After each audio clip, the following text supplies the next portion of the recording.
So, um, good afternoon, everybody. Welcome to the January meeting of the Lane Regional Air Protection Agency. Heather, if you'd like to call the roll to make sure we have a quorum today. Will do, Chair. Chair Saxon, Here. Vice Chair Lovell, Here. Director Cutchin.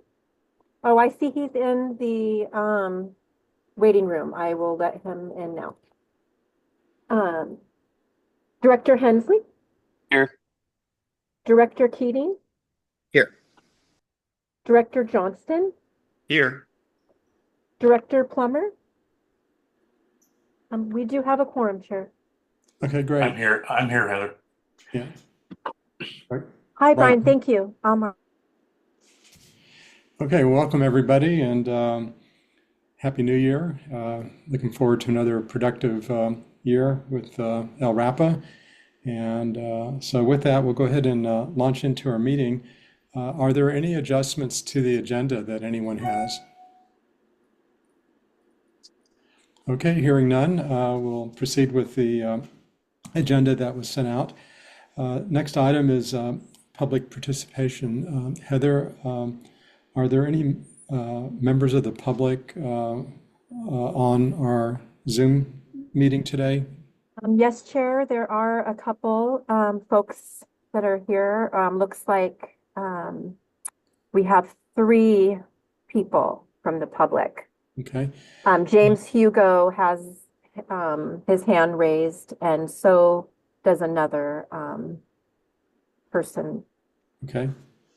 Well, the first opportunity for public participation is for any comments on an item on today's agenda. And it's an opportunity for the public to provide comment. And comments are limited to 3 minutes. And of course, we will certainly accept any written comments that anybody would have. So are there any members of the public that would like to comment on an item that's on the agenda today? Heather, is there anyone? There is one person's hand raised. It says Sierra Club Worker. Okay. Would you like to? So I will allow them to talk. Yes.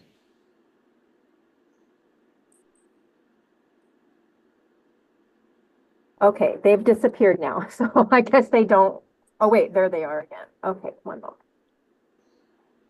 Okay, I have allowed them to talk. Hey everybody, this is Dylan. I Oh, had a Oh, Zoom and stuff, Dylan. so I'm just trying to get added as a participant. All Sorry right, about I that. will I will promote you right now. Thank you. okay. Welcome, Dylan. Okay, so with that, are there any other members of the public, Heather, that you can tell that's wishing to speak on an agenda item today? No, there's not. No one's hand is raised to do Okay. so. Are there any members of the public that would like to comment on a topic that's not on today's agenda? Heather, is No, it seeing? does not. No, no, sir. Okay, okay. All right, then there's no comments from the public, so we'll go ahead and move on to the next item, 4, comments from board members. Are there any members of the board that would like to provide any comment today before we launch into our regular meeting agenda? Matt? Yeah, thanks, Chair. Happy New Year to colleagues, staff, and community members. Just a couple invitation items. This Saturday, there's a legislative town hall it's a joint legislative town hall featuring Lane County lawmakers at Harris Hall. That's at 1:30 p.m. on Saturday. And on Monday, I invite you to the Holt Center for the City of Eugene's annual State of the City, swearing in newly elected officials and returning officials such as yourself, such as myself, and we'll be swearing in and hearing from Mayor-elect Karin Knutson. I hope you can join us on Monday night at the Holt Center.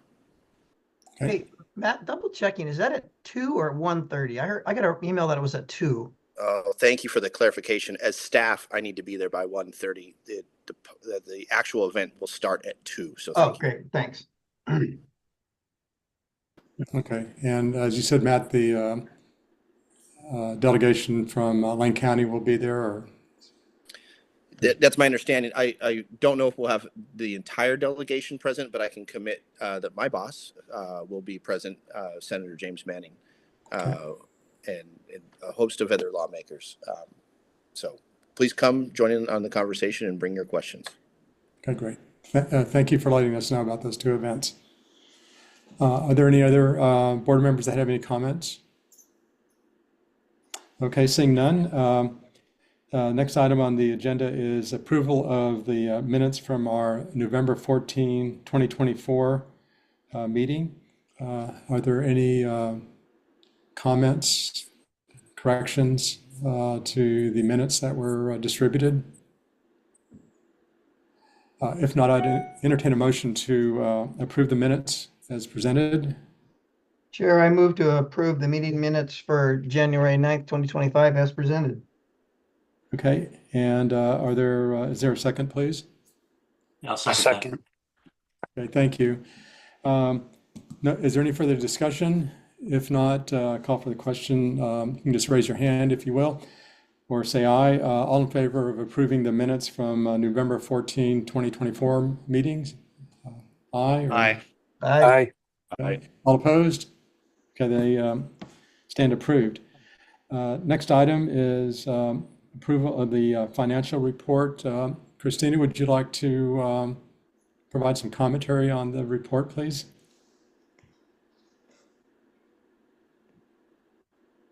We can't hear you. Oh, Hi. here we go.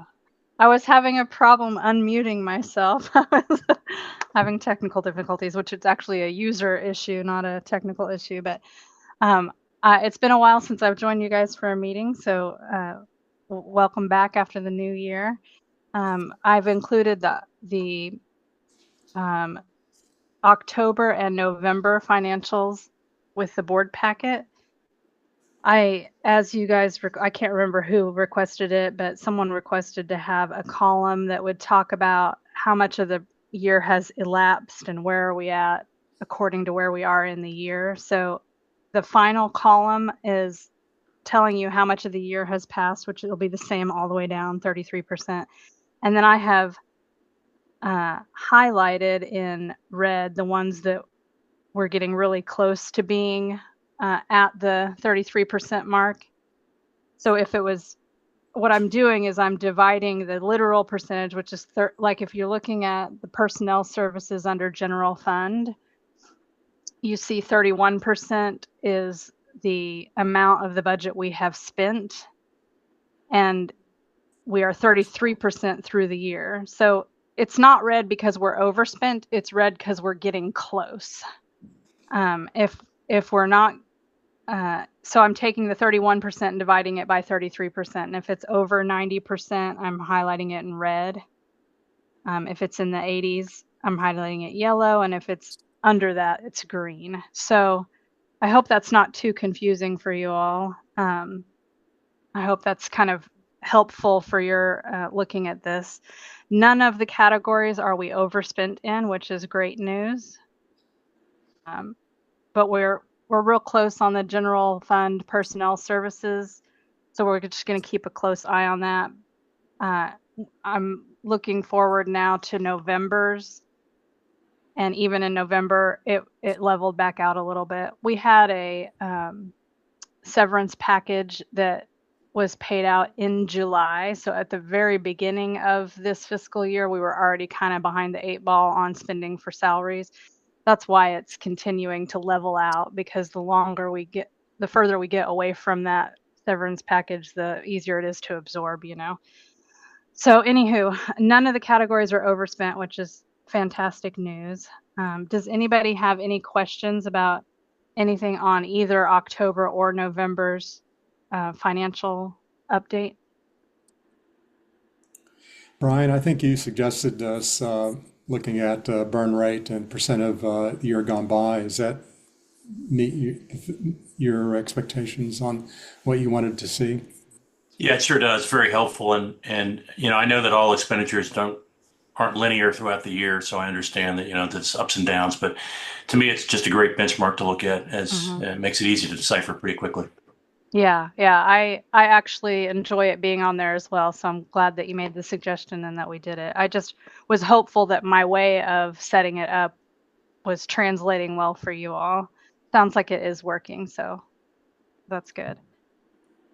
I will note, and I'm sure that you'll hear more about this in the director's report, but we did have kind of an unexpected expense arise during the remodel where we had to get some work done on the roof, which was not part of the original plan. So that expense didn't come until December, so you won't see it until next month's financials. But we coded that to building maintenance to keep it separate from the capital improvements that are happening, because it really wasn't part of the remodel. It was just discovered that it was needed because of the remodel. They're peeling back the layers and seeing some of the damage that was being caused by some leaks in the roof. So anyways, you'll see that cost kind of elevate in the building maintenance category, which is under materials and services for next month. But I still think that we're well within our burn rate and where we should be for the year. So if we don't have any more questions on that, I'll turn it over to Chair Saxon about approving the finances. Okay. So again, Michael, you had a comment, question? Yeah, thank you, Chair. Just one quick question about the grant fund revenue. It looks like we're at about 218,000 out of a little more than 3 million. I think last year, I think it's a lot that's out of our control here, and it was a similar situation. Is the expectation that this is going to be backloaded in the second half of the year? Is it of the fiscal year, or is it the expectation that the full year will come in below what we had budgeted? And again, I understand there's a lot in this line item in particular that's kind of out of our control. But just curious what the expectation is for the tag and I think it's the environmental justice government to government grant spending. Yes, good question. So I think it's a little bit of both scenarios. First of all, we are behind by a couple of months on doing our drawdowns for tag. Okay. So it will catch up and be more similar to the total expenditures once we get caught up with our drawdowns. There's just a little lag there because we spend it up front and then we get reimbursed by the grant. And so that's part of it. We're behind on doing our reimbursement request, but also that's the full amount left in those grant awards. So that's the potential is there for that much, but we won't spend that much and we won't receive that much this year. Got it. I'm actually looking to try to figure out how to more accurately predict that for the next budget cycle. But what Susanna did was she just put the remaining balance of all those grants in for this year. And so because it is possible we could spend that much, but in the reality of where we're living with those grants, we're spending down at a much slower rate than what is on this budget. And Travis has a note for us also, I think. Yeah, I will just mention that in terms of what the plan is for TAG and EJ government to government is we want to spend those monies as quickly as we possibly can because those are federal dollars doing good work here. So you'll hear an update from Parametrics, Grace Thurkles online, who will be sharing out on the progress on Oak Ridge Air. And a lot of focus the last few months has been the plugging in the EJ government to government grant, as well as focusing on our targeted airshed grant 1, which will be ending over this year of the summer. And then targeted airshed grant 2 kind of fills in behind it with getting more of that work being done. So there is a strong pressure and interest in pulling down these funds and utilizing them in the Oak Ridge community as much as possible. So just want to emphasize the priority and pressure that we're giving a focus and attention to on this. Great. Thank you both. Appreciate it. Thank you. Any other questions? Okay, if not, is there a motion to approve the financial report? Chair, I move approval of the financial report for October and November of 2024 as presented. Okay, it's been moved by Commissioner Lovell. Is there a second, please? I second. and seconded. Any further discussion? If not, all in favor say aye. Aye. All I opposed? Okay, passes unanimously. Thank you, Christina, for that report. And you're on deck again for the audit update. Okay, this will be a quick one because there's really not much to update you on. I think we told you at the last board meeting that we did get an extension. We don't have to file our audit with the state until March 31st. So the original deadline is December 31st, or maybe December 30th. But anyways, we got a 3-month extension. We are still, I know it sounds unbelievable, but we are still working through closing the books for last year. We're so close that I feel like next time I speak to you guys, I'll have much more to update you on. But we are on track to be able to meet the March 31st deadline. And there is a staff report in your board packet that kind of tells you the fact that we are running behind, but that it's okay because we got this extension. So there's really nothing to do at this point other than I'm still working with our CPA that we've hired to help us get our books closed. And then once we get that done, it'll go back into audit. We're just on pause right now with the audit until we can get our books closed. Any questions? I see one from Brian. Yeah, hey, Christina. Just out of curiosity, is it Eisler that filed the extension, or is LRAP, or did you do it? Eisler filed it, but they copied me on it, and I got the response back from the state saying that we were approved for the extension. Yeah, I just asked because we're in the same situation at Oak Ridge. Oh, you are? Yeah. So yeah, Eisler is who submitted that for us. You will have to have your auditing firm, they have to put in their credentials when you request the extension. So you kind of have to let them do it. Thank you. Yeah, you're welcome. Um, I don't know how favorably they would look on it if you're already past due, but it's worth a shot for sure. Christina, going forward, do you have any plans, strategies to try to speed up the completion of the audit? I mean, we're going to be at the end of the March, and the new fiscal year is starting July 1, and it seems like Right. stretching it out really long. It is. So the majority of the reason we're unable to close the books relates to data entry, integrity, things that happened when we transitioned into Cassell. So once we get this year satisfied and moving, then next year we won't have any of these same problems. So it's a total anomaly because of the switch to the new software. And our CPA is Eric, what's his last name? For some reason, I'm not thinking of it off the top of my head, but I think he's worked with Oak Ridge Kaitola. also. Yes, Kaitola. He's working through some data integrity issues between different modules in our software.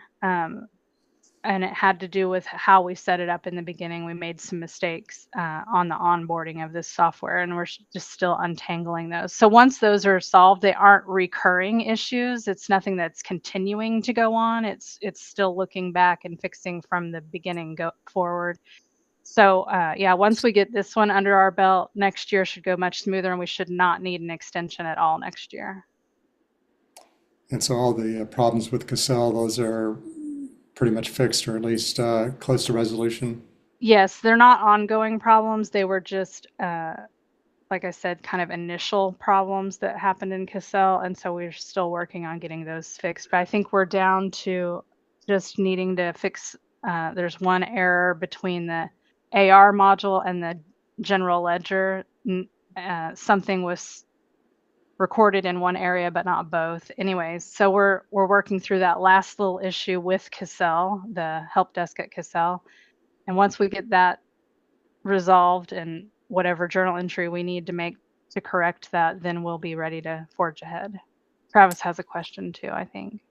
Yeah, thanks, Christina. I'll just elaborate to that I would say that the challenge could best be described as learning a new software and not having a full set of focus and resources available in internally training staff on how to use the software that we got for ourselves. We were in great need of a new software financial system to help expedite some of the work that we're doing. And so it seems a little odd being in a new system now, far into the following year and being still at a place where we're closing our books. But all of those, I think, stem from a lack of real opportunity in providing that needed training on just how to use the system. So a few months of working in a system with not clear sight on how to effectively or correctly use that is the then untangling and then rewriting and doing correctly that Christina, I'm very grateful for, has been working with Eric as well as the finance team on saying, okay, we need to get this training. We need to understand Cassell better. We need to understand what all the buttons are that we're clicking on and how are we putting our data into the system so our reports are easy and helpful to come out of it.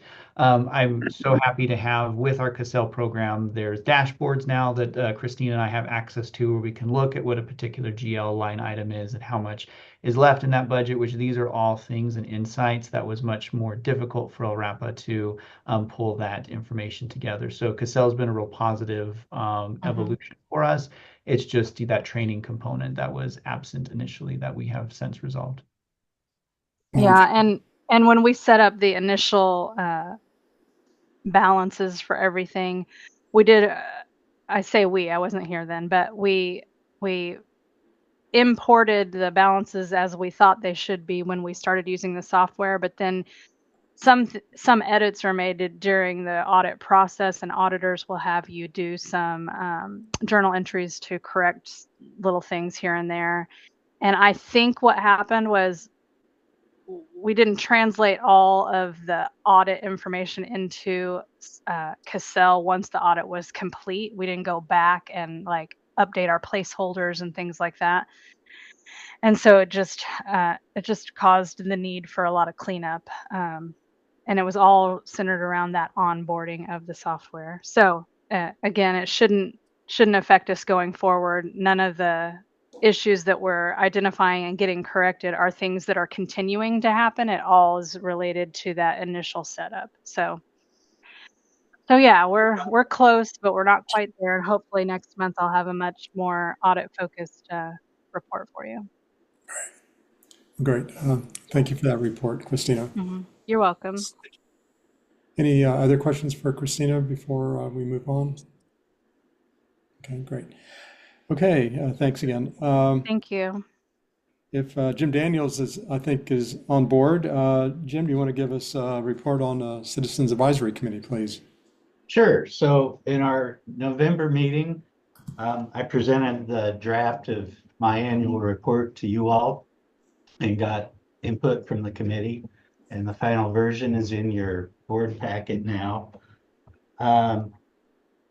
We took a look at the preliminary results of our satisfaction survey of permitted sources, and that'll be finalized in our January meeting, and I'll present to you in February the results of that. Our Vice Chair, Kelly Wood, her 3-year term was ending, so she reapplied to have another term, and that was accepted. For our next meeting, we have received a membership application for general public, so we'll be interviewing them in January, and in February I'll present that application for y'all to vote on. And the other thing, it was mentioned in the annual report, but we would propose to take a look at agency enforcement data and consider how the data, where the data is and ways to improve public communication around that. So we propose that you approve that. Okay. Are there questions, comments from any board members on Jim's report and also their plan for 2025? Jim, as far as looking at the enforcement data, what do you think is the driver for taking a look at that by the committee? Just kind of curious. Well, I think part of it was for committee members to be more get themselves more familiar with what's happening on enforcement. And we've also heard some board discussions about enforcement and ways to present that to you. So we just thought there would be some interest in learning more about it. Okay. Yeah, I think be interested to see what you guys are looking at and kind of some of the metrics or whatever that you're going to evaluate. So, any comments or questions, Jim? Chair Howard, I'll chime in and just mention that some of this motivation, I think, stemmed from a new practice that we established with the CAC, which is providing. I asked Heather to send the director's report to the CAC with the agenda to give them and their materials are looking over a more direct line of, oh, here's this report that talks about all of the stuff that LRAP has been up to in the last month. And since establishing that practice, questions had come up from the director's report and information that's in it, some of them enforcement questions.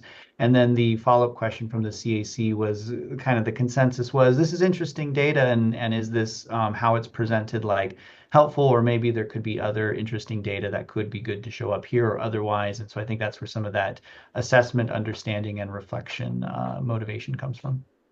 Okay, sounds good. Well, Jim, thank you very much for the report, and thanks again to you and the committee members for serving on the advisory committee. As always, I think your input and to the board is valuable and certainly welcome. So thanks again. Yeah, good work, Jim. Great work. Okay, Travis, do you want to talk about upcoming appointments, boards and committees?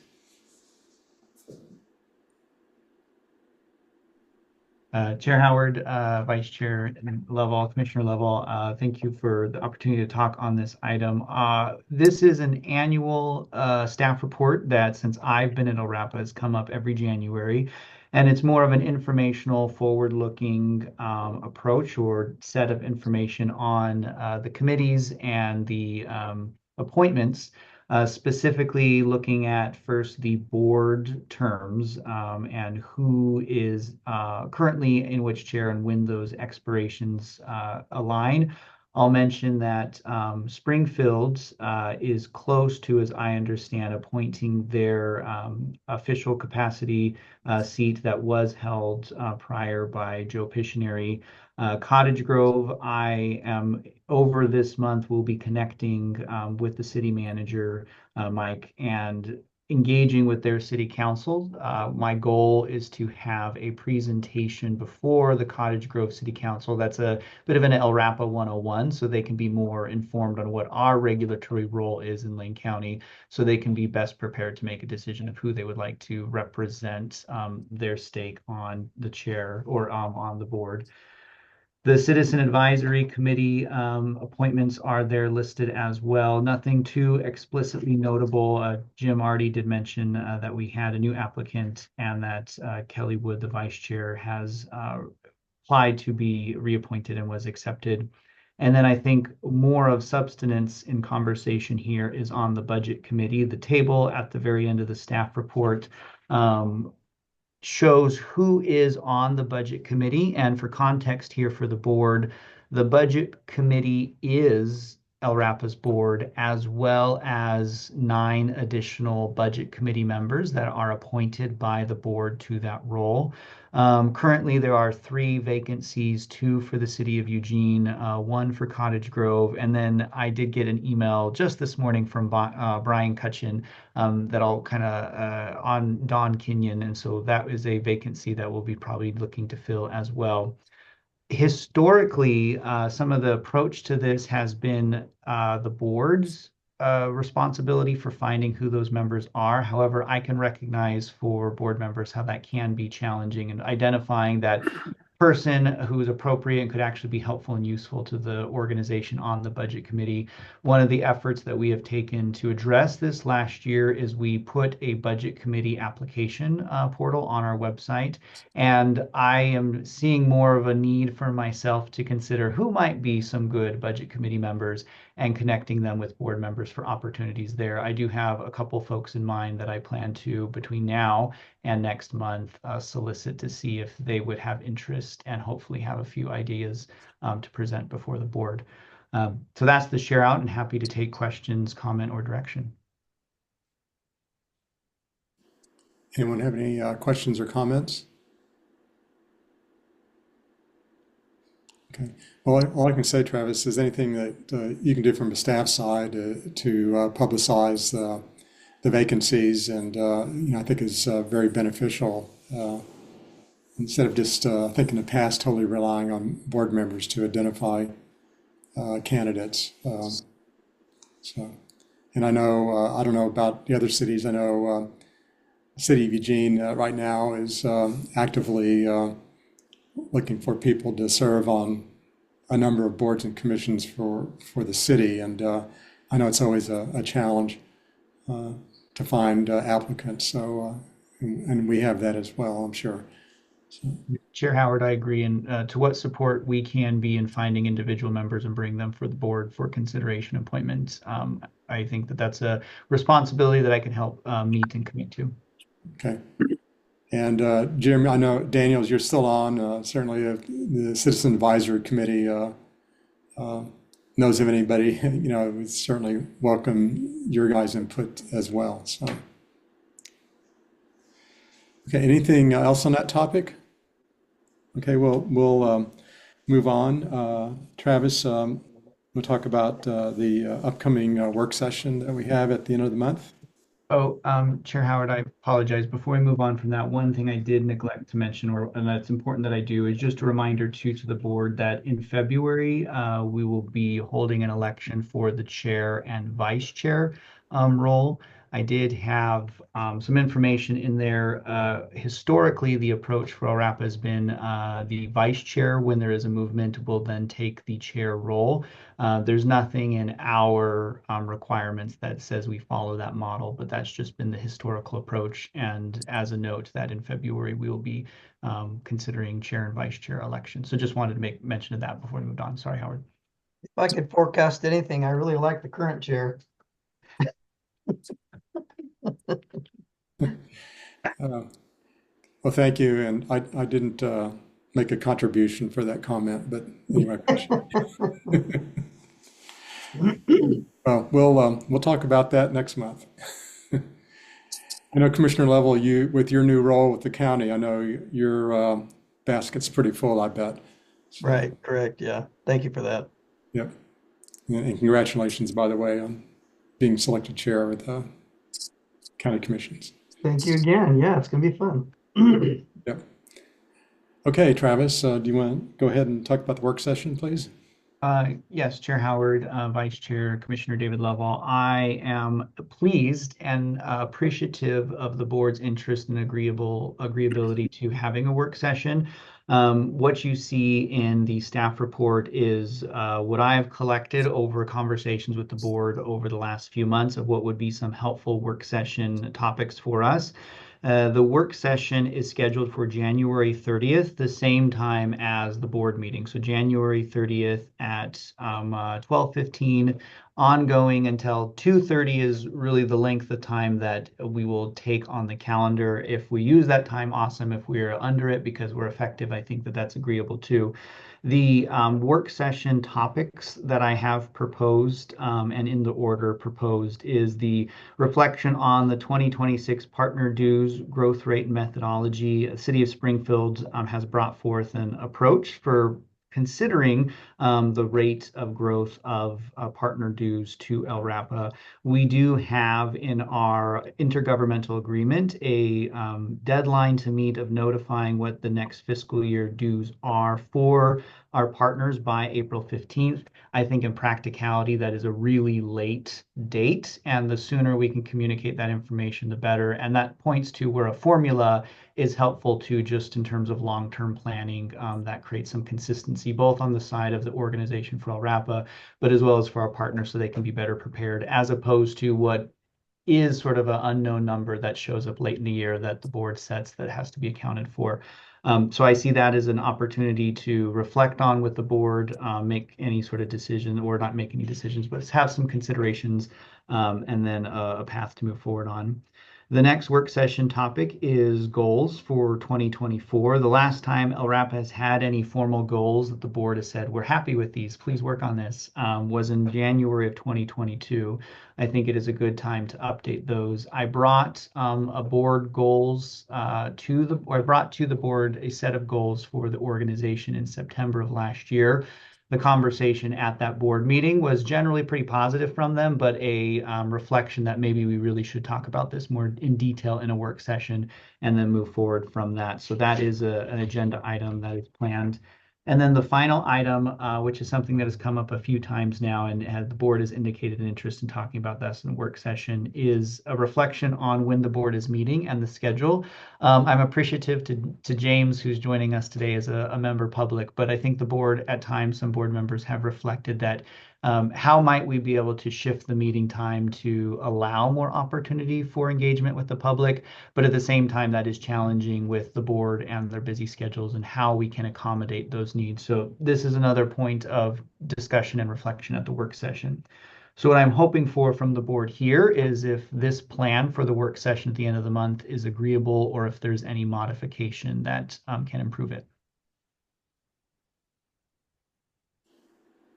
Anyone have any comments on the approach? I'll Travis? just chime in and just say, I read through the agenda. I think it looks great, and I'm eager to have a little bit of extra time to be able to dig into some of these issues that have been kind of on the table for a while, but not having, time to provide the attention required. Thank you, Dylan. Anyone else? Well, this will be remote via Zoom, is that right? Or is it going to be in person? Chair Howard and Director Johnston, that is, I think, probably the presumption, but I do think that there is a lot of value and benefit of engaging in person. Commissioner Lovell has been gracious in saying Lane County has some facilities that we can potentially plug into. I do think the nature of a work session emphasizes how some in-person interaction could really benefit from that. So my goal and my plan is to facilitate an in-person opportunity. We are required by law to have a virtual component for that for the public to plug into, which board members will still be able to plug in that way as well. But at least providing the opportunity for some in-person engagement, I think, is vital and important, and something I will strive to do for this meeting in January. Yeah, I think that's great. Thanks, Travis. So Travis, do you want to connect later if you want us to look for a space, or are you going to take care of that? I think we can take care of that, and if one of those spaces might be a Lane County space, we'll connect with you on that. Perfect, thanks. Thanks, David. Yeah, I would agree that as much as we can do in person, there's a lot of value in doing that. So I would support that, and obviously there may be some on the board that can't participate in person, but we'll accommodate those, of course. Does anyone have any other comments or input on this? Okay. All right, and Travis, you and I guess you'll facilitate primarily, or is that the plan? That's a good question. Thank you, Gerard. The plan is, so Rochelle Nicholas, who is our administrative manager, she and I will facilitate the conversation, and that will allow yourself as chair as well as the board to be more directly engaged. I will lead the conversation and facilitate it in that way, and I think Rochelle will be our note taker and follow up and making sure that we have clarity and understanding of the discussion. And so between the two of us, we will be that facilitating effort for the meeting. Okay. Sounds great. Okay, well, if there's nothing else on that topic, we'll continue moving forward here. Next on our agenda. Chair? Yes. Sorry, I just raised my hand. I don't know if you saw it. I did. I'm sorry. I just, for the work session, I wonder if we would have time, or what bucket it would fall under, if we were to get an assessment of, it's subjective, I get it, but considering the hiccup we had just a year and a half, 2 years ago. If we can get an assessment of the workplace climate, I know it's drastically different since folks are working out of the Lane County building, a little more remote, as we await the finalization of construction of the El Rapa building. But if there's a way to do an assessment or update on the climate of the workforce going into the new year, I would find that wholly informative. I support that. It's a good suggestion. Travis, can we do that? Chair Howard, yes, of course we can do that. My follow-up reflections and questions that I would have is we sent out an all staff survey in October that when I wrote that, I was writing it with an intent that it would have longevity and the questions would be able to continue in relevancy moving forward to create a baseline that we can compare to.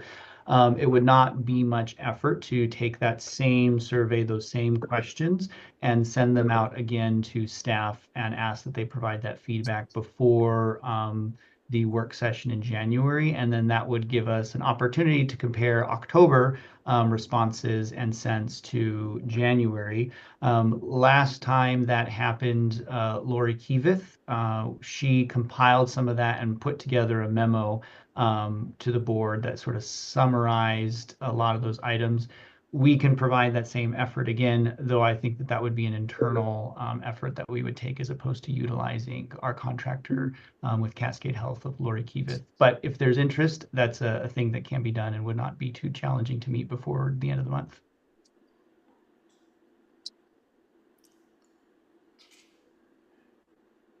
Matt, do you have any comment to that? Or? No, I don't want to create more work. So I think the latter piece might not, to Travis's point, it might not be that necessary. But doing an updated survey and comparing the two and allowing for us to digest it and just have a conversation.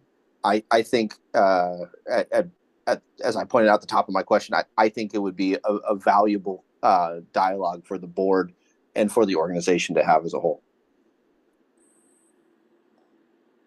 And Travis, it might be a part of a larger context about just, staff in general, as far as plans for staffing. And, we had talked previously about, succession planning and, the skill sets as needed, perhaps going forward as maybe the nature of your business, the business changes a little bit, which is, maybe less Title V sources, maybe other dynamics that might be going on that might necessitate the staff mix. So maybe it's, kind of that, perhaps a little bit larger context. Chair Howard, I agree. And I do think that a general consistent sort of surveying of staff can be helpful, especially if the reflection is, from a morale perspective, how is internally the organization doing? But then I also think there's merit to questions of how competitive is the organization as an employer versus other employers and other opportunities to do the same body of work in other places. How does El Rapa stand in comparison to those? In a sense, from the employee perspective, some of those thoughts, just as an ongoing check-in and data point update, can have a lot of value and merit as well. Very good. Thank you. Does anyone have any other comments or questions? Yeah, one quick one from Brian. I just think, I completely agree about another survey. I just think to prevent survey fatigue, maybe make it as sort of, I guess, consolidated as possible so it doesn't take forever to complete. Okay, thank you. Anyone else? Okay, well, Travis, we look forward to the work session. I think there's a lot of value in that, and we'll have some time to, go a little deep dive on some of these as opposed to just a regular board meeting where we have a lot of stuff to cover, and sometimes we don't have enough time, to have an in-depth discussion. So, looking forward to that end of the month. Okay, we'll move on to the Oak Ridge Air Status Report. So we have Grace on the line here. So Travis and Grace, take it on. Yes, I think Heather, if you could promote Grace to a panelist so she can turn on her camera, unmute her mic, and provide that. Yes, I did. She should be promoted. Oh, there she is. I see her over there. Oh, go ahead.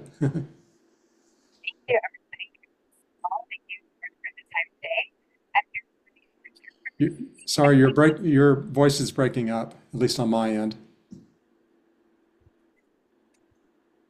Yeah, I was having trouble hearing as well. Now? Oh, I think that's better. Try again. So now I can't hear you. Well, How about now? Can you hear I me? can hear you better. I can hear you as well. Let's see if that works. Every time I log into a new video software, it's a different rearrangement of the speaker and mic. Thank you all for your time today. And I think it's been about 6 months since the last update. So the updates you'll see in the board packet and that I'm going to talk through today are representing the last 6 months or so of the program.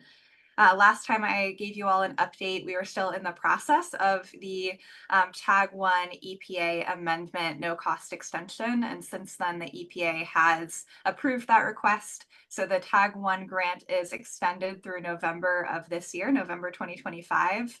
And we made some adjustments to the budget categories to better align with the program needs and realities and make it smoother and easier to actually spend all those dollars and get the benefit into the community.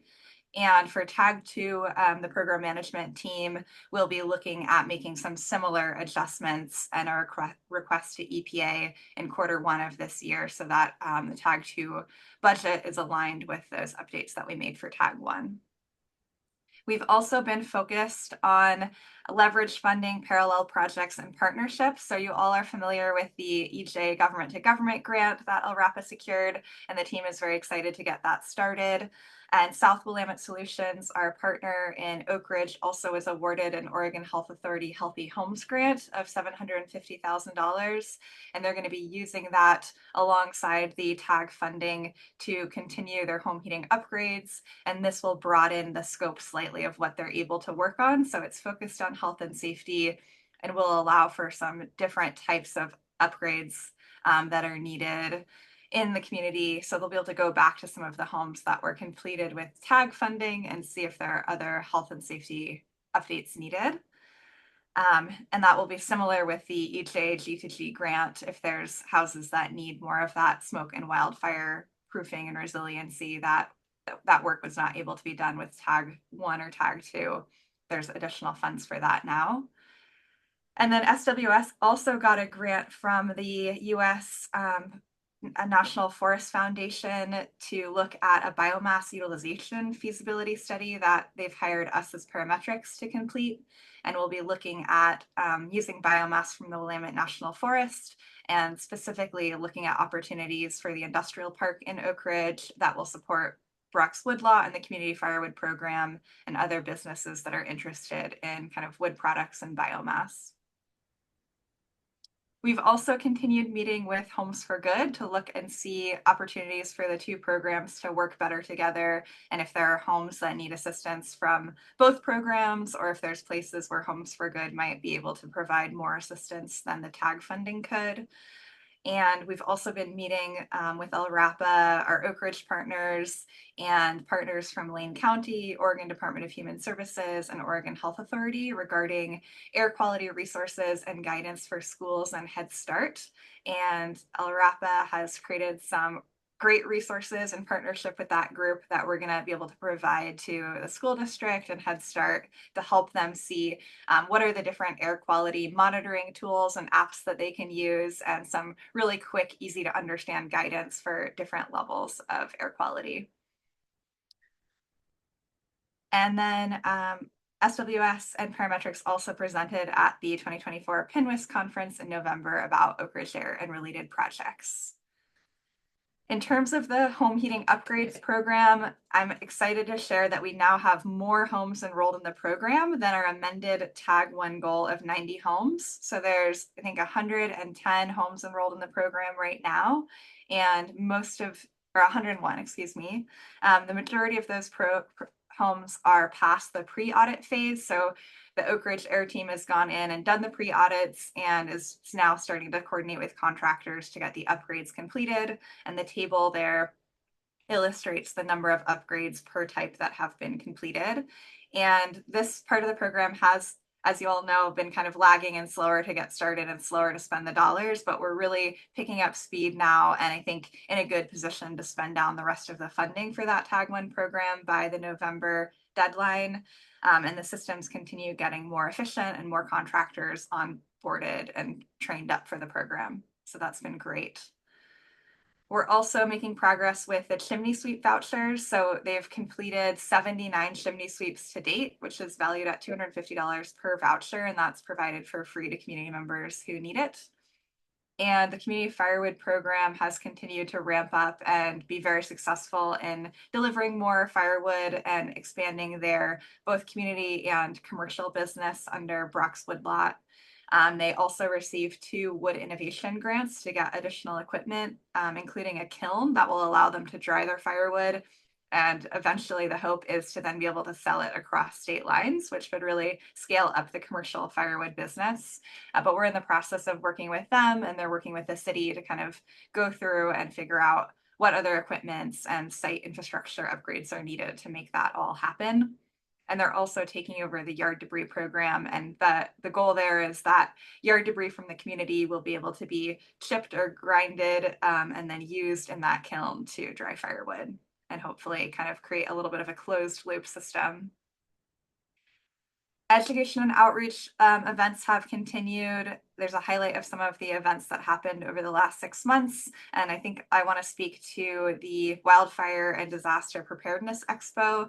This was the 4th annual event that SWS, Oak Ridge Air, and partners have put on. And this year it was really great. It was a more family-focused event at Horton Park, and there was a lot of events for kids and families and tying together the wildfire preparedness aspect with other disaster preparedness and community resources.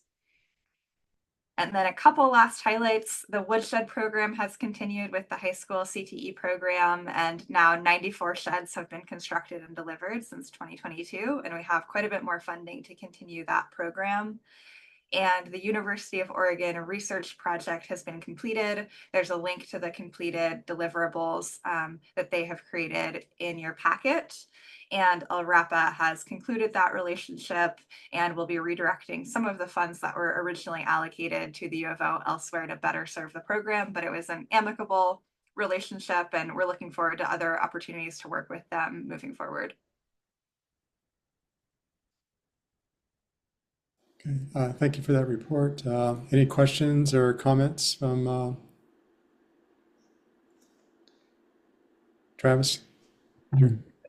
Thanks, Chair Howard. I'll just elaborate a little bit more on the EJ Government to Government grant, which Parametrics is not plugged into on that grant.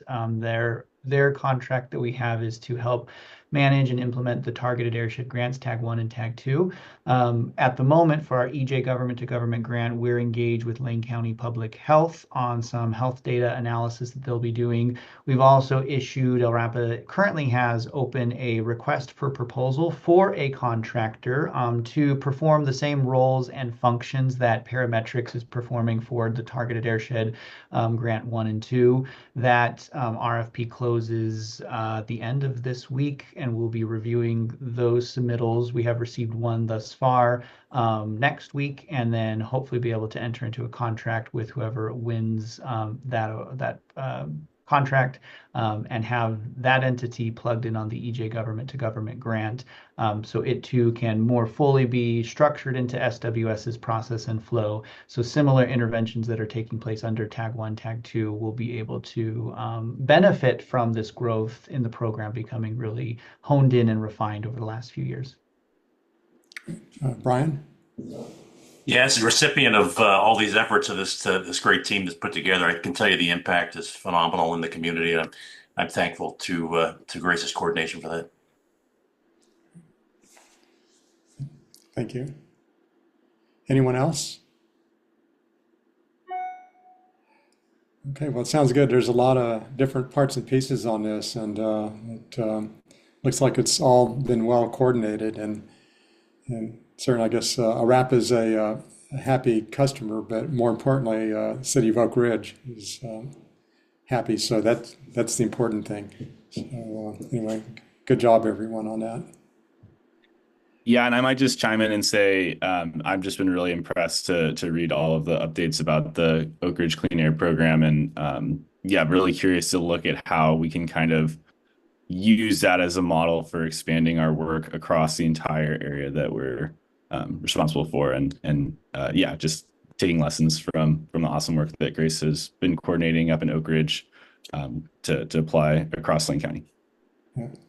Well, I know Travis and the team there have been taking every opportunity to talk about the successes at professional conferences and elsewhere. So hopefully this can serve as a good model for other communities. There's certainly a lot of lessons learned and efficiencies to be gained. So anyways, good deal.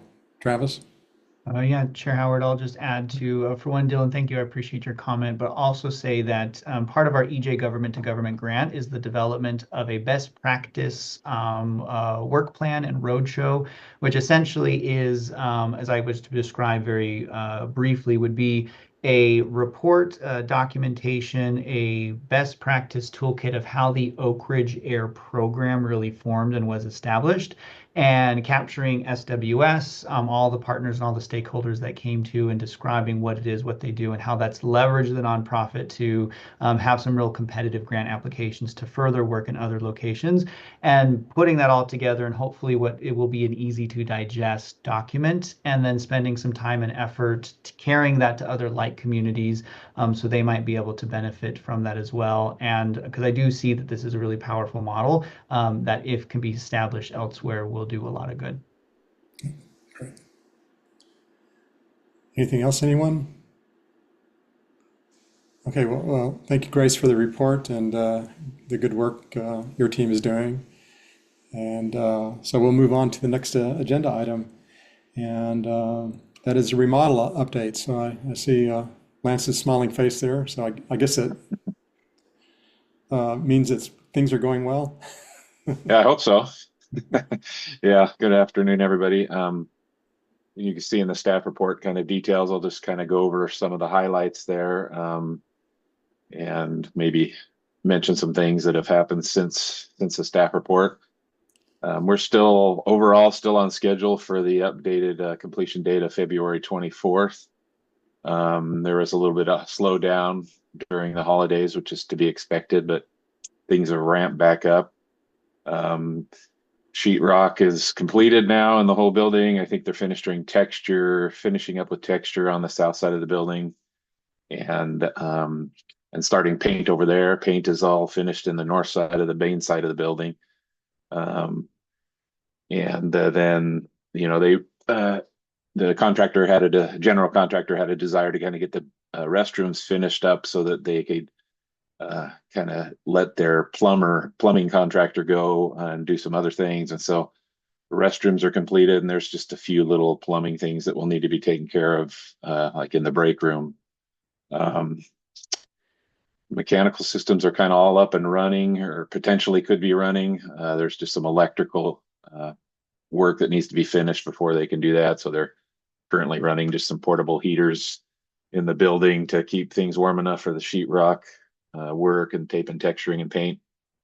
The big issue we've had since the last board meeting was our roof needed to be replaced, and that has been done, and that's completed. And as Christina mentioned, that was kind of outside the scope of this capital project, but it ended up being about $35,000. We were, put out, I got 3 or 4 quotes, and we ended up actually being able to have the current contractor that's doing the capital work. Their bid came in almost exactly the same as all the other bids, and the advantage they had is they could do the work immediately. A lot of the main big roofing companies are 3 or 4 months out, and so that wasn't going to work for us. So we were able to get that done quickly and taken care of, so it doesn't affect the remodel that's going on with further water damage. we're slightly over budget now. We're just a little less than 1% over budget. And some of that comes from some recent change orders. We had just kind of Murphy's Law, a water leak on our main water line that was caused by the big, large hemlock tree. The roots kind of punched through things there, and so we had that change, and then some of the work that was done to keep the water damage at a minimum, some band-aiding stuff that went on, but until we could have the roof redone, added some cost, and then we also had a suggestion by the architect and others to add some relights in the south side of the building, basically just punch some holes through walls so that we can get some more natural light in the hallway there. So that added a little bit to the cost. But we're on track. We're like 3/4 of a way through the project, and no major changes seen on the horizon. Although things can come up, we'll hopefully have flooring going in soon, finish up some electrical work, and then start installing like cubicle workstation furniture and be on track so that, so everything stays on track. Hopefully in March, we'll have a board meeting in our new boardroom. So, and there is some images that were attached. It looked like Travis was going through there, that you can kind of see some of the work that's gone on. It's kind of hard to get a good mental picture if you don't have before and after, but there's quite a few changes that have happened, and we're excited to get back in there and be in our own space again. So it looks like Christina has her hand up. I just wanted to clarify, when you said we were over budget, we're over the submitted budget from the contractor, but we're still within the budget that we set for El Rapa, because we had some wiggle room in our budget to begin with. So we're not over budget for what the board has approved. We're just over the initial budget of what the contractor submitted as the project budget. So I just wanted to make sure everybody was not thinking that we were over our budget. Yeah, thank you for that clarification. Yeah, I think we put in a 10% cushion plus. I think that's what the architects are suggested. But yeah, we're just kind of little less than 1% over the budget that was bid by the contractor. But we're still a long ways from having to worry about the overall budget. Does anyone have any questions, comments? Just one question as far as the office furniture and stuff. I know sometimes that can have a really long lead time. Or is it going to be any problems with delivery of new furniture? So the main furniture that's needed for employees to work, the workstation, cubicle furniture, that's actually scheduled to be delivered next week, I believe. And then we'll probably do installation near the end of February. So anything that, knock on wood, hopefully anything that's necessary to start work will be here. There'll probably be some furnishings, chairs for the entryway and stuff that might show up afterwards, because we're still trying to decide exactly what's needed and we can afford, and colors and stuff like that. But all the needs should be fine with the schedule we're on. Great, thank you. Any other questions, comments? Commissioner Lovell. Thank you, Chair. Lance, I just wanted to say great job, good teamwork, all the people involved. I mean, in this climate of building, having firsthand experience with this, you being on budget the way you are, like to the penny, is incredible. So that's really great. Hats off to you and the staff, and getting thorough information, and your contractors working well. And even with the hiccup with the roof, it's astounding that we're this close. So well done. Good job. Thank you. Appreciate that. Yeah. Well, sounds great. I'm glad everything's on track, and certainly endorse David's comments. Being within 1% is pretty astounding. If we had home projects with contractors, we'd be happy with that, All right. Well, thanks again, Lance. And we will move on then to Director's Report. Yes, Chair Howard, I also just want to express my appreciation to Lance. He and I think have been point 1 and point 2 on this, but it really has been, Lance has been point 1, and I've been like a 0.01 contribution to it. We're doing it together, but he's taking the brunt of that load and keeping his hands on that. So thank you, Lance. I really appreciate the support there. Moving on to the director's report. Before I dig into that too much, I do have one item that I want to bring up that was, I guess, a hanging chat. I don't know if that's quite the right way to put it, from last board meeting where I presented to the board new requirements from the Oregon Government Ethics Commission on training in public meetings law compliance, that anybody who is on a board such as ORAPA's board members are required to go through this training. The question to me at that meeting was, what is the timeline restrictions for the board to get this done? Looked into that, and the follow-up or the answer to that question is there is no timeline restriction. It's just an expectation that this is a need that's being met and filled. To that point, I think that for some of the board members who might not be in an elected position may need a little bit more assist or help to get plugged into some of these resources. And so I just wanted to provide that update that there's no timeline that we're trying to beat, but it would be potentially good to really make sure that board is plugged into these training resources and having that training complete, because it is on the responsibilities on the shoulder of the person in that chair at the board, as opposed to the organization. But that doesn't mean ORAPA can't be assisting in having that need be met. So I just want to start there, and then I guess pause real quick, Howard, for any reflections or discussion from you on that. Well, I think we had a one-on-one conversation about this, and it's my understanding that there was going to be available some online training, I don't know, and so are you going to provide links to access that training? And assuming that you complete that, do you get some kind of a certificate or acknowledgement or something that you've done that? So anyway, I haven't seen that, if I recall. So if at least the 3 or 4 of us that are citizen members, if you could provide that to us. And I assume the elected officials in your capacity are having to go through or have gone through that training. And so anyway, we forward that on to us, and then each of us will have our responsibility of trying to get that completed. I would say sooner than later. Okay, thanks, Howard. We'll get those resources out, and then we can do some follow-up too with everybody individually, just in inquiring into how that process is going and how far along everybody is. So from that, moving on to the board report. Heather, if you would do me a favor and just share your screen, and we can roll through the board summation here. To start off, we have our general air quality update for you. We are in the air stagnation time of year for us, where we see our air mass that's not moving for many days on end. And as time goes on, we will see some upkick in our air quality, or the degradation, I guess I should say, in our air quality. What you see there is the worst day that was seen over this period, which is November and December. So all on the moderate side of things, not seeing any unhealthy for sensitive groups over that time period. The driving factor behind those air quality values is the air stagnation we've been seeing, and then the collection of pollution that builds up over time without that air moving forward.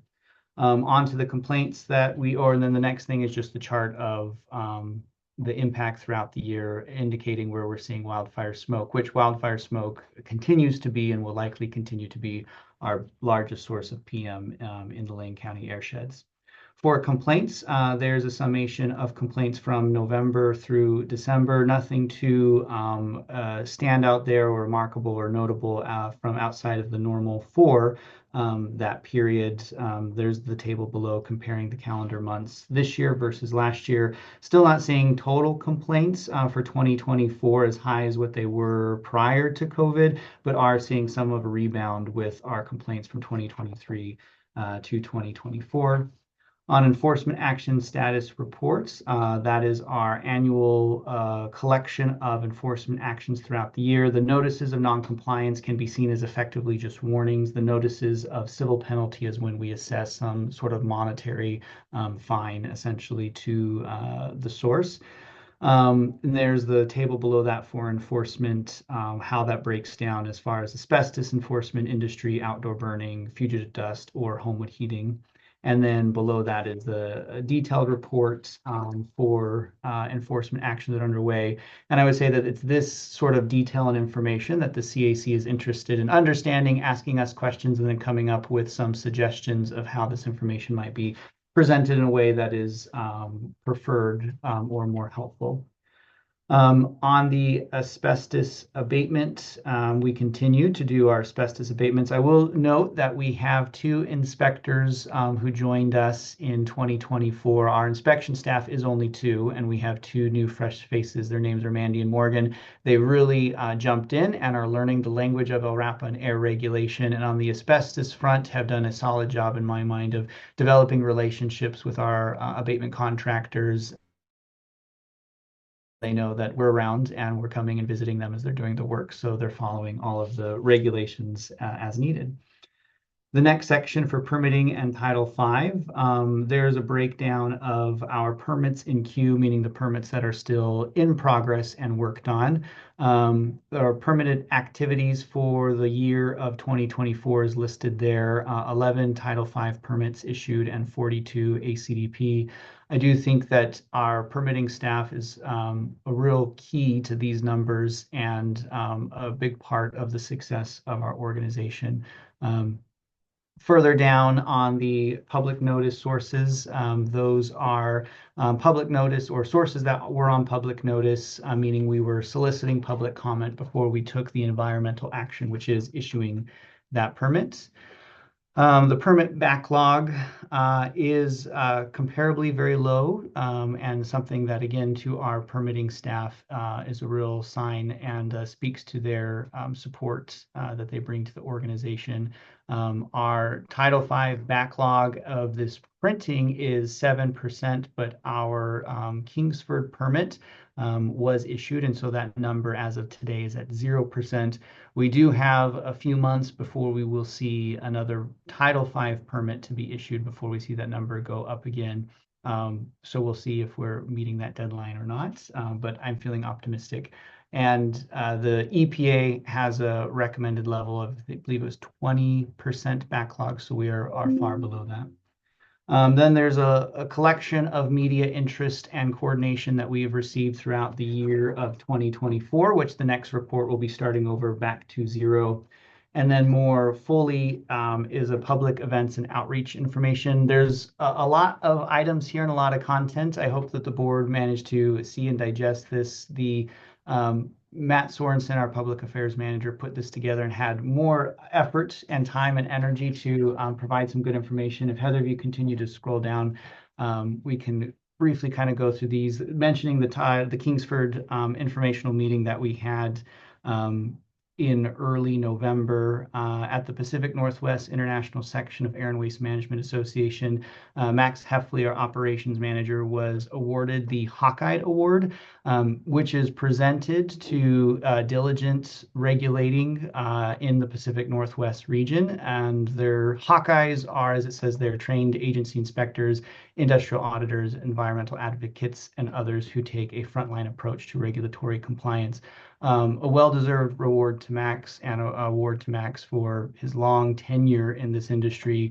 I received what's called the Black Banana Award, which is a little bit more of an informal, I guess, lighthearted award. I participated in helping to put on the Pinwist conference this year, and I got the DJ and a photo booth, and an outcome of that because of that effort was the Black Banana Award. So Max's award, I think, is the real notable thing here.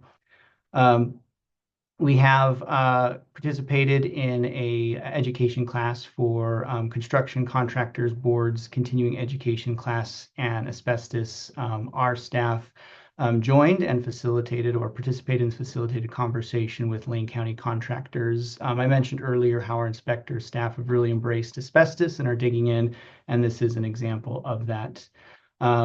We are working with South Willamette Solution, the nonprofit who's implementing Oak Ridge Air, on the development of some air quality curriculum and some helpful documents that could be useful to the school district up in Oak Ridge, which Grace alluded to earlier. And the Northwest Air Quality Communicators, this is a project that's been ongoing for a while. So some background here for the board. The group Northwest Air Quality Communicators is a collaboration of local air agencies, public health, universities, anybody who has an interest or need to communicate on air quality topics. We meet on about a quarterly basis. I have chaired this the last 2 years. Since being appointed to executive director, I since passed on those chairing responsibilities. But this group has put together some collaborative funding to hire a contractor who essentially make messages, be it social media messaging or fact sheets or other items that pertain to air quality that all of us regionally are needing to talk about the same topics. So collectively, we are looking to hire a contractor who can, in whole, provide some content for the group broadly to share, which has a lot of positives in the sense that the messaging is uniform, and it's one resource that gets shared over, and that is a good way to prolong or make best use of public dollars.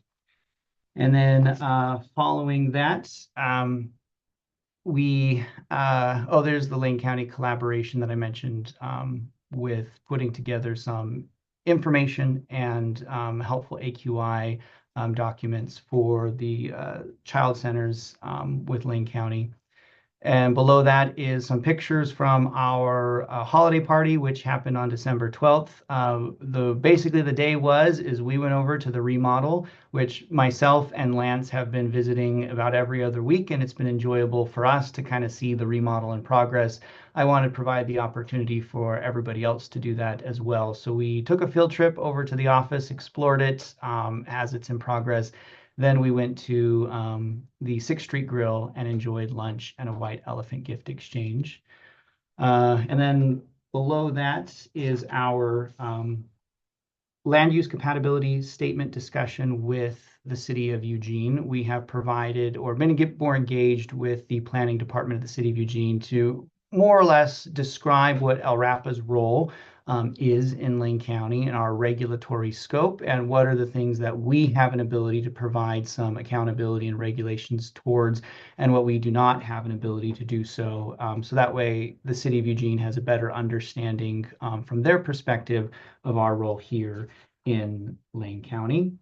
We've distributed some Homewood Heating Burnwise materials to Midgley's as they sell wood stoves. Providing them with information about our Homewood Heating program is an effective and helpful tool.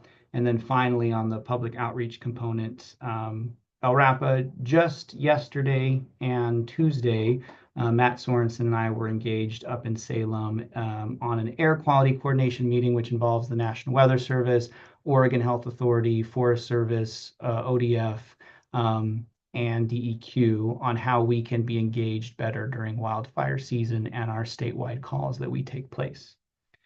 And then finally, which I can go through if there's interest from the board on an update to what are the January 2022 goals. I continue to go through each month and update for each of these objectives, actions that have been taken in that space. But with new goals hopefully being able to be adopted here this year, this section of the director's report will look much more different, as some of these goals aren't quite applicable any longer to LRAPA's current needs, but I'm still talking about how I'm working towards these items. So that was a bit of a monologue. I appreciate everybody rolling with me on that. If there's any questions or comments or direction, I'm certainly happy to hear them.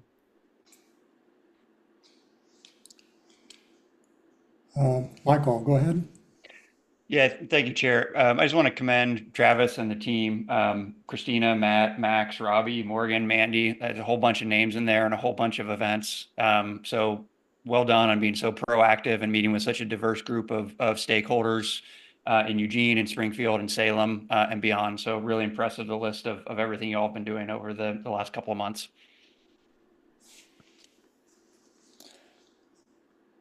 Any other comments?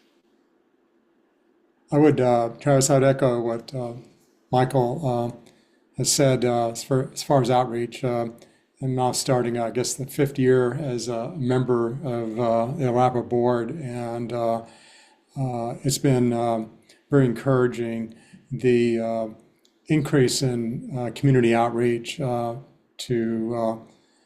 stakeholders all across the board. And I think it's an incredibly important function for LRAPA to do that work. And it's not easy sometimes, I know, but anyway, it's been very encouraging, and all I can say is a good job, and especially to you, and now with Matt Sorensen on board. Thanks, Chair Saxon, and I appreciate the positive comments. I see Christina's appreciation in the chat as well. And I kind of related to a reflection the board has had recently on, how engaged are we with the public? How many public members are showing up to our board meetings and engaged with us in that way? And getting a sense that the board really like to see that public involvement and public engagement. And with more capacity, with Matt on board, Rochelle on board, managers and staff, I think as time goes on, 2025 will really be able to be much more out and focused on community events and engaged. And just by nature of us being out there, more people seeing us, hopefully that results in more public engagement here at these meetings. Yeah. There's always more work to do, that's for sure. Okay, any other comments or questions on Travis's director's report? Okay, seeing none, that concludes our agenda. We will be meeting on January 30th for the work session, and I assume we'll be seeing some materials ahead of time for that. And I look forward to seeing all of you, hopefully in person, but if not, virtually. And I'm looking forward to a good discussion about goals and things like that. So appreciate everyone taking an extra day of the month, to participate in the work session. So are there any other comments or anything, questions? Howard, I will get an email out with links to access to the Oregon Government Ethics Commission. And then, of course, we'll follow up as well with the time and details on the place for in-person participation in the work session. Okay, very good. All right, well, if there's nothing else, I guess Chair Saxton, motion to adjourn. Yep. Yeah, just for a motion, I have one comment that I made in the meeting the other day of 2025 New Year is that Napoleon Bonaparte said that leaders are dealers in hope. So I hope that we are good dealers of our leadership for 2025, and I move to adjourn the meeting. Okay, is there a second? You're here. All right, all in favor of adjourning? Say aye. Hey. Aye. Well, we'll give you back 22 minutes of your day, I guess, since we were All right. scheduled to adjourn at 2. So Perfect. everyone, have a rest of a good week. And anyway, I guess some of us probably will watch some football tonight. Yeah. Go Horns. Go Irish. Happy New Year, everybody. Yeah. Thanks. All right. All right. Happy New Year. Bye. Thanks, everybody. Good meeting. Take care. Thank you. Bye.